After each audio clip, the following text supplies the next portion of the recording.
Nous sommes le vendredi 7 mai 2021 et à ce jour, je regardais les nouvelles, je me suis rendu compte que dans un an, le français sera la langue de communication quasi exclusive de l'État québécois.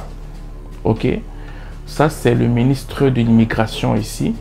Ok, donc quand on voit le ministre de l'immigration qui dit qu'il veut appliquer la loi 104, ok, ça veut dire en gros, en ce qui concerne nous qui parlons d'immigration, que ceux qui aimeraient immigrer au Québec d'ici un an, 2 jours, 3 jours et tout, si vous avez prévu immigrer au Québec, il faudrait savoir que si tu ne parles pas le français comme ta langue maternelle, dans un an, ça va être difficile, il n'y aura pas de traduction. Il risque de ne pas avoir de traduction en anglais, ok? Ça risque d'être majoritairement francophone, français tout court. Donc ça veut dire que là, même si tu ne parles pas le français, que tu veux immigrer au Canada, particulièrement en zone francophone, tu vas devoir déjà dès maintenant apprendre à parler le français, sinon tu risques d'avoir de fâcheuses surprises dans un an, ok? Donc c'était vraiment cette nouvelle que je voulais vous annoncer. Nous sommes le 7 mai, vendredi 7 mai 2021 et c'est à cette date que je vous le dis, au cas où vous voyez mes vidéos peut-être dans 6 mois, 7 mois en fait. Voilà. Donc aujourd'hui, on va parler d'un sujet qui est pas mal important. C'est le fait de savoir pourquoi 8 points pour lesquels... Non, je vais formuler différemment. 8 raisons pour lesquelles les Africains échouent, ratent, passent à côté de leur dossier d'immigration canadienne. Allez, c'est parti.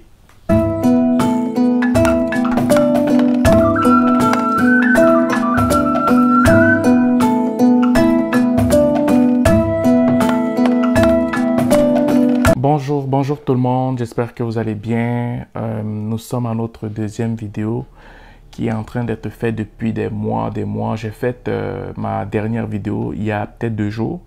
Fait que là, je suis à ma deuxième vidéo qui va parler des 8 raisons pour lesquelles les Africains échouent leur procédure d'immigration canadienne. Ok?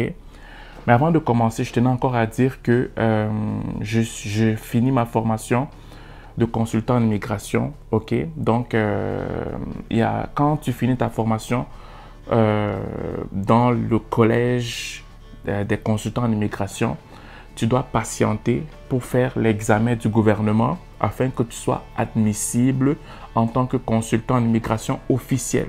Donc, tant que tu n'as pas fait cet examen-là, tu n'es pas encore considéré comme étant consultant en immigration, même si tu as la connaissance.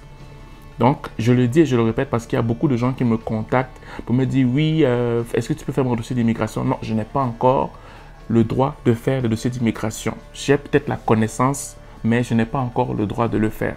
Ok?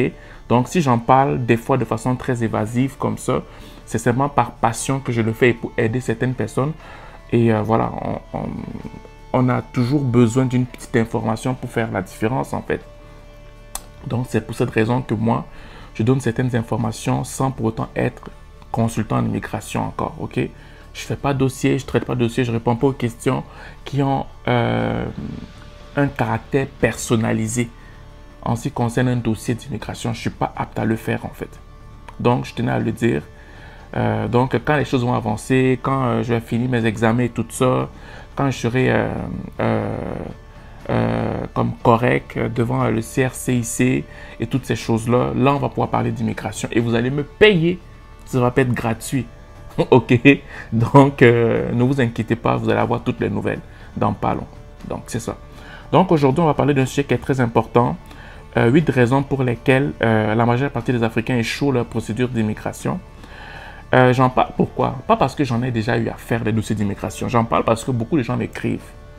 Et avec la connaissance que j'ai pu acquérir dans ma formation, je fais un peu des parallèles entre ce que les gens m'écrivent et ce que j'ai entendu durant mes cours. Ok? Donc, quand j'entendais ce qui était dit dans mes cours et que je lisais ce que les gens m'écrivaient, c'est là où j'ai commencé à comprendre qu'il y a plusieurs points, mais j'ai pris 8 points phares qui font en sorte que des gens, des fois, échouent leur dossier d'immigration. Le tout premier point, c'est le fait que faire son dossier d'immigration sans l'aide d'un consultant ou d'un avocat est un risque. Je recommence. Faire son dossier d'immigration sans l'aide d'un consultant ou d'un avocat est un risque. Je reprends. Faire son dossier d'immigration sans l'aide d'un avocat ou d'un consultant d'immigration est un risque. Je ne dis pas qu'il ne faut pas faire, on ne peut pas faire ça seul. Non. Je dis simplement que quand tu prends la décision de faire un dossier d'immigration sans un avocat ou un consultant d'immigration, tu es en train de t'exposer à remplir mécaniquement les procédures alors que tu pourrais être surpris qu'une loi, par exemple, par rapport à la façon dont les autres ont eu à remplir et ont réussi, leur processus a changé. Je prends un exemple. Quelqu'un, par exemple, peut faire son dossier, par exemple, d'étudiant, ok, et que la loi qui concerne les étudiants étrangers, par exemple, a changé il y a peut-être 2 semaines. Le consultant et l'avocat d'immigration est au courant de ça. Toi, tu n'es pas au courant de ça. Ton ami t'a dit qu'il a eu à faire son dossier d'immigration et il te dit mécaniquement comment ça se passe. Remplis comme ça, fais comme ci, fais comme ça, fais ci, fais comme ça, remplis ça, fais comme ça. Il te dit toutes ces choses parce que lui, il a eu à le faire. Et quand il le faisait, et que celui qui lui avait montré comment on fait ça, lui avait aussi montré ça, les lois n'avaient peut-être pas changé. Ok? La paperasse même que tu remplis n'avait peut-être pas changé. Mais il suffit qu'on change même l'ordre des questions. Ou bien que la loi qui devait s'appliquer ne s'applique plus. Ok? C'est une autre loi qu'on a mise à la place pour pouvoir peut-être soit faciliter la tâche aux étudiants étrangers, soit restreindre les places pour les étudiants étrangers. Et toi, tu passes simplement remplir pour remplir et tu remplis mécaniquement et tu échoues. Donc, c'est la raison pour laquelle moi je dis que faire son dossier d'immigration sans l'aide d'un consultant en immigration, ok, ou d'un avocat en immigration est un couteau à double tranchant parce que la loi peut changer. Les lois qui s'appliquaient il y a 5-6 ans là, et où ton ami te montrait que remplis comme ci, remplis comme ça là, ça pourrait ne plus être la même chose. Les papiers, la paperasse que tu vas remplir électroniquement parlant là, ça peut ne pas être la même chose. L'ordre des questions qu'on te demande de remplir pourrait ne plus être la même chose. Donc, si toi, tu remplis juste pour remplir parce qu'on t'a dit que c'est comme ça qu'on remplit sans avoir même un conseil, tu n'as pas besoin forcément de faire pleinement affaire avec un consultant en immigration, mais avoir des conseils. Tu te dis, par exemple, ok, ben moi, je vais peut-être remplir mes documents en ce qui concerne les étudiants étrangers ou les travailleurs qualifiés. Je vais le faire seul. Ok, fine. Bravo, félicitations. Parce que tu as le droit de le faire seul. Tu n'as pas besoin de le faire avec un consultant en immigration ou un avocat. Mais va au moins demander à un avocat ou un consultant en immigration s'il y a quelque chose qui a changé. Ou si c'est la même documentation. Demande, va te renseigner d'abord. Parce que mieux vaut te payer un certain montant et te renseigner et être sûr de ce que tu vas faire que de te dire que tu vas t'aventurer comme ça. Alors peut-être qu'il y a une loi qui a changé ou les documents qui ont été mis en place ont changé. Ok? Donc c'est un peu ça que je voulais apporter comme premier point. Et voilà, vous n'êtes pas obligé de le faire, mais je le dis simplement pour que vous n'ayez pas de mauvaises surprises. Voilà, ça c'est le premier point. Le deuxième point, c'est que les Africains aiment le moins cher. Ouais, vraiment. Et c'est pour ça que beaucoup de nos frères africains optent toujours pour les raccourcis. Et c'est comme ça qu'on les arnaque. Ils vont aller dans un bureau d'immigration, par exemple, où il y a un consultant qui a ouvert un bureau d'immigration d'un pays africain, par exemple, ou faire affaire avec un consultant d'immigration ici au Canada et tout. Parce qu'il va voir que ça coûte cher, il va essayer de trouver des raccourcis.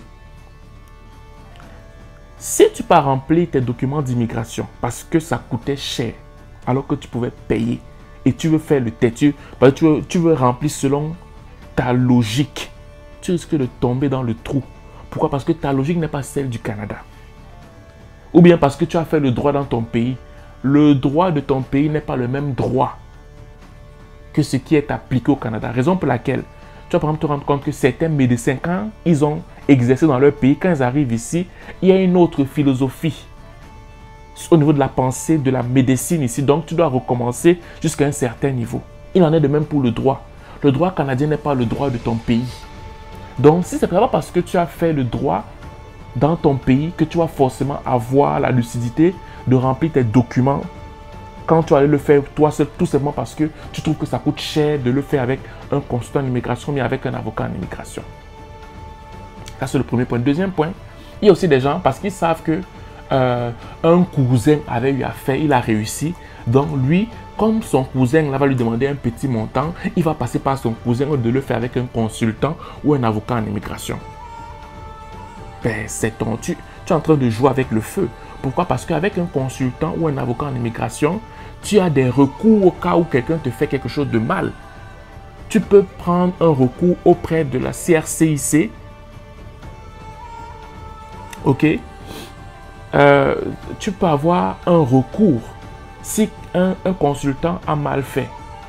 Ok? Si un consultant a mal fait, si un avocat a mal fait, tu peux avoir un recours. Alors que si c'est ton cousin qui a fait, ou bien ta soeur qui est au Canada, ça fait 20 ans, elle fait à ta place. Mais ça ne veut pas, c'est pas parce qu'elle a fait, ça fait 20 ans, ou que ton père, ça fait 20 ans qu'il est ici, qu'il va forcément maîtriser les lois de l'immigration canadienne. Ça ne marche pas comme ça. Ok? Donc, moi, je te dis que arrête d'être chiche. Arrête de chercher le moins cher. Parce que c'est à force de chercher le moins cher comme ça là que les arnaqueurs vous prennent. C'est à force d'aller chercher toujours le gratuit que c'est là où les arnaqueurs vous attrapent tous. Mais par contre, si tu payes, ok, au moins tu sais que tu auras un consultant qui va le faire de A à Z parce qu'il maîtrise sa loi et que s'il t'arnaque, s'il te vole, tu peux avoir un recours contre lui auprès du gouvernement canadien. C'est ça la différence. Tandis que si tu peux faire avec quelqu'un que genre, oui, il a eu à faire les dossiers des gens, ok, donc lui, tu vas aller faire avec lui, il va forcément t'aider, parce qu'il a eu à réussir, c'est à tes risques et périls. Et il y a aussi beaucoup de consultants fantômes. Ils n'ont pas le droit d'exercer, mais ils le font, et vraiment, ça a tes risques et périls, parce que le gouvernement canadien ne peut rien faire pour toi. Ok? Donc moi, c'est ce que je voulais vraiment te dire. Arrête de chercher le moins cher, ou bien le gratuit, parce que ton frère a eu à faire. Vas-y avec un expert, que si jamais cet expert a fait même des erreurs, tu peux le poursuivre. Ça, c'est au moins une de tes garanties. C'est au moins une de tes garanties. Mais si tu pars toi-même chercher parce que tu ne veux pas payer cher, ben, tu es en train de jouer avec le feu en fait. Le troisième point qui fait en sorte que les Africains ratent beaucoup leur dossier d'immigration, c'est le fait que les Africains mentent beaucoup. Non, ils mentent trop. Ça, non, ça me dépasse. Moi, là, je ne suis pas encore consultant en immigration, mais parfois, il y a certaines personnes qui m'écrivent. Quand ils m'écrivent ou elles m'écrivent, je n'ai même pas encore fini de lire le premier paragraphe. Je me rends compte que la personne est en train de me mentir. Tu me mens pour quelle raison même? Je ne suis pas un agent d'immigration. Tu me mens pourquoi? Tu gagnes quoi à me mentir? Tu vas avoir une réponse à ta préoccupation, mais dans ce que tu m'envoies comme message, tu me mens déjà à la base. Vous savez, quand vous remplissez des documents d'immigration, l'agent regarde aussi la cohérence de ce que tu dis, hein, de tes propos. Si tes propos ne sont pas cohérents, ben, on rejette ton dossier. Parce qu'il sent que tu es en train de te contredire. Ce qui veut dire en d'autres termes que tu es en train de mentir. Ok? Donc, arrêtez de mentir quand vous remplissez vos dossiers d'immigration. Dites la vérité. Si tu vois qu'en disant la vérité, tu ne seras pas qualifié, mais prends le temps pour bien te préparer afin d'être admissible à un programme d'immigration canadien. Mais si toi, tu veux forcer le passage, parce que non, le Canada c'est un bon pays, on t'a dit que c'est un bon pays, tu veux quitter ton pays parce que c'est dur, ben ça a tes risques et périls. Parce que tu risques d'être interdit du territoire à cause des fausses déclarations que tu fais. C'est ça. Non, moi, ça m'a un peu dégoûté en fait. Quelqu'un t'écrit, il n'y a aucun engagement. Il vient, il t'écrit, il te ment, il ment. Tu sais pas pourquoi il ment, il ment seulement. Tu sais pas pourquoi il ment. Il ment à la base en fait. Donc pour moi, je trouve que c'est une des choses qui fait en sorte que les gens ratent beaucoup leur dossier d'immigration. Voilà, il y a aussi le point 4, c'est les fausses déclarations inconscientes. Ça s'adresse particulièrement aux personnes qui remplissent seules leur dossier d'immigration. Ok? Quand tu fais ton dossier d'immigration seul, il faut comprendre que même si tu n'as pas fait exprès et que au lieu de répondre oui, tu réponds non, ça peut être considéré comme une fausse déclaration et tu peux être interdit de territoire pendant maximum 5 ans en fait. Donc, tu n'as pas le droit de faire un dossier d'immigration pendant 5 ans. Pourquoi? Parce que tu n'as pas dit oui au lieu de dire non, ou bien tu as fait une erreur bête comme ça en fait. Ok? Oui, ça peut arriver. Les fausses déclarations là, et même si c'est inconscient, tu peux être interdit du territoire au Canada. Si tu ne le savais pas, tu le saches d'aujourd'hui. Donc, toi qui veux jouer en t'aventurant seul, ça peut fonctionner. Je ne suis pas contre ça. Même l'État canadien autorise, quelqu'un peut t'aider à remplir, à la condition qu'il ne prenne pas l'argent. Parce que s'il prend l'argent et qu'il n'est pas consultant, là, ça devient un problème. Ça, c'est interdit. Mais si quelqu'un veut t'aider à faire tes dossiers d'immigration sans pour autant prendre l'argent, là, c'est autre chose. Donc, maintenant, si quelqu'un a eu l'expérience à faire des dossiers d'immigration et que la personne te dit que moi, je vais t'aider et tout ça là, faites attention simplement à la façon dont vous remplissez les documents d'immigration. Parce qu'une simple erreur, une simple petite erreur comme ça là, tu peux être exposé, tu peux avoir la malchance d'être interdit du territoire pour une faute inconsciente que tu as eu à faire. Ok? Donc, c'est ce que je voulais apporter aussi. Il y a aussi le 5e point, ok? C'est le fait qu'il y a la mauvaise préparation financière. Donc, je vais encore m'arrêter là-dessus. Frères, sœurs, le processus de l'immigration canadienne est un processus où il faudrait très bien se préparer. J'insiste dessus. Quand tu fais le processus d'immigration canadienne là, c'est comme si tu es en train de construire une maison. Ok? On ne commence pas à construire une maison.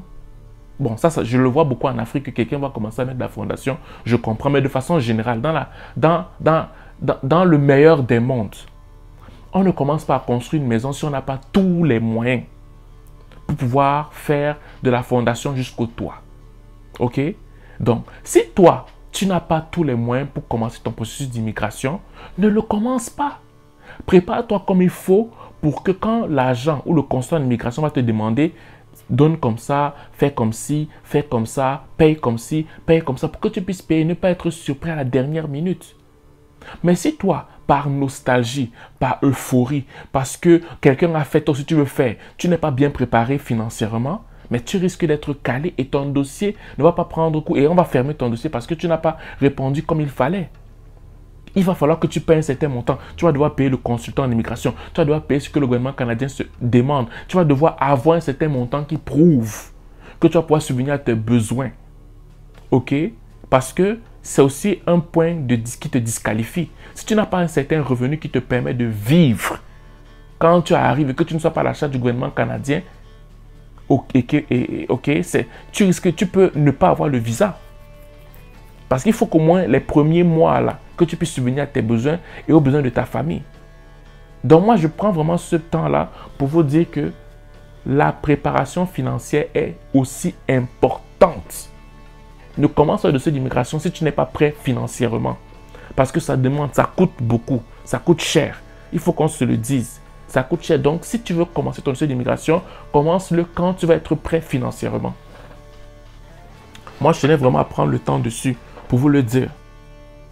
Ok? Mauvaise préparation financière. Ça, c'est une des choses qui arrive très souvent. Ah oui, je n'ai pas l'argent. Les gens me demandent même des fois de l'argent pour commencer le dossier d'immigration. Pourquoi? Parce que les gens ne sont pas prêts. Moi, je ne suis pas une banque là. Je ne suis pas une banque. Mais je vous dis et je vous répète que où vous êtes là présentement, préparez-vous financièrement bien avant de commencer votre dossier d'immigration. Ok. Le 6e point, c'est que plusieurs ne veulent pas être à l'affût de l'info en ce qui a trait à l'immigration canadienne. Ok? Il faut aussi que vous compreniez une chose. C'est que ce n'est pas parce que tu veux faire... Non, c'est pas ça. Je vais formuler ça différemment. Quand tu veux commencer ton dossier d'immigration, fais des recherches, s'il te plaît. Ne prends pas ton dossier, tu balances dans une agence d'immigration juste comme ça pour balancer. Non. S'il te plaît, fais des recherches. Renseigne-toi, informe-toi, comment ça se passe là-bas, comment tu fais comme ci, comment ça fait ceci, comment on fait... Renseigne-toi, au moins pour que tu saches où tu vas. Le fait que tu sois simplement qualifié pour un programme d'immigration ne suffit pas. Renseigne-toi, afin que lorsque tu arrives ici, que tu ne sois pas dépaysé parce que tu seras déjà au courant de plusieurs choses sur la façon dont on fonctionne ici. Renseigne-toi, frère. Renseigne-toi. Ne donne pas juste ton argent et parce que tu es qualifié, ça s'arrête là. Non, ce n'est pas suffisant. Continue de te renseigner pour que tu puisses être fonctionnel directement quand tu arrives ici. Ok? Donc, c'est ce que je voulais apporter comme point. Le 7e point, lorsque tu prends les services d'un consultant en immigration, ne lui impose pas forcément un choix. Suggère-lui un choix plutôt, parce que ce que tu crois être bon pour toi peut ne pas l'être.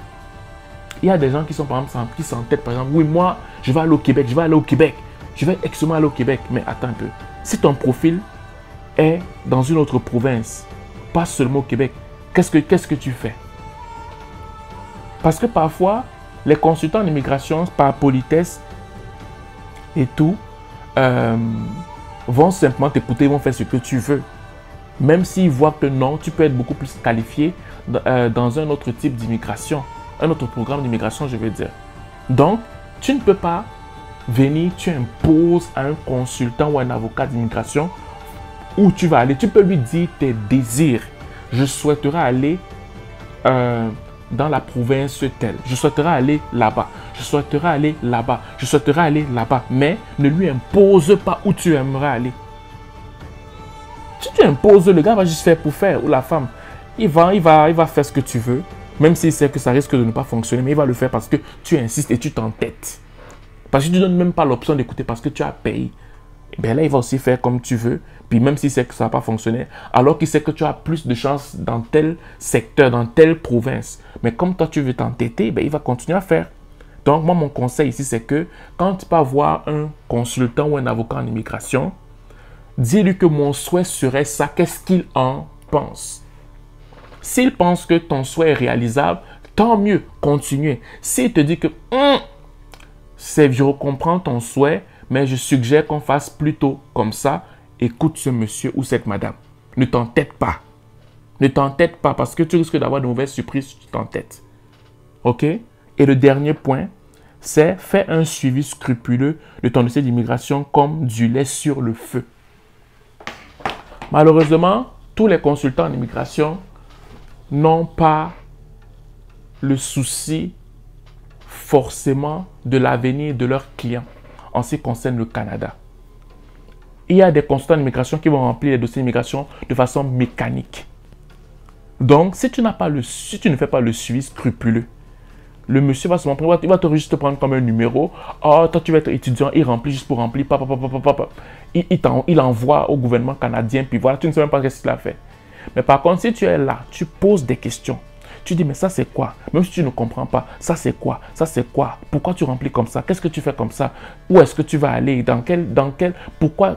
Quand tu poses des questions comme ça, il sait que avec le dossier, je peux faire n'importe quoi. Et aussi, si tu peux te renseigner sur Internet, tu peux fouiller, tu te renseignes, tu lis des articles, tu es à jour en ce qui concerne l'actualité canadienne, l'immigration canadienne, tu es à jour en écoutant des informations. Tu vas te rendre compte que quand tu vas parler avec ton consultant ou ton avocat, il sait qu'il ne peut pas s'amuser avec ton dossier. Parce que je tiens à vous le dire, il ne faut pas qu'on se leurre que beaucoup de consultants en immigration et d'avocats sont là majoritairement à 98,9% pour l'argent. Ils ne sont pas là forcément pour tes beaux yeux ou pour ta famille de façon nostalgique que oui, je vais vous aider, vous allez aller au Canada et tout. Non, le gars est là pour ton argent. Il y en a beaucoup. Très peu sont là pour vraiment ton épanouissement au Canada. T'expliquer des choses, avancer avec toi, comme étape par étape, te tenir au courant de l'évolution de ton dossier d'immigration. Très peu sont là-dedans en fait. Donc, c'est pour cette raison que tu dois faire un suivi scrupuleux de ton dossier, même avec ton consultant. Tu dois lui poser des questions, l'appeler, lui envoyer des revues de presse des fois. On va trouver que j'exagère, mais c'est important. Si tu le fais là, le gars va te prendre au sérieux. Mais si tu ne le fais pas, il va se dire que peut-être qu'il ne maîtrise pas. Même si je lui raconte n'importe quoi, qu'on a refusé son dossier alors que ce n'est pas vrai, il n'a pas vraiment traité ton dossier, ou bien il peut raconter du n'importe quoi, tu ne vas jamais savoir. Mais par contre, si tu suis ton dossier de façon scrupuleuse, comme du lait sur le feu, s'il te dit quelque chose qui n'est pas logique, tu vas directement détecter ça en fait. Donc moi, c'est ce que je voulais vous dire aujourd'hui. J'espère que cette vidéo va vous plaire et tout.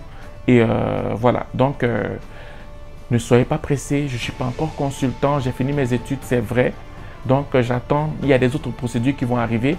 Quand je vais être consultant, vous allez être au courant.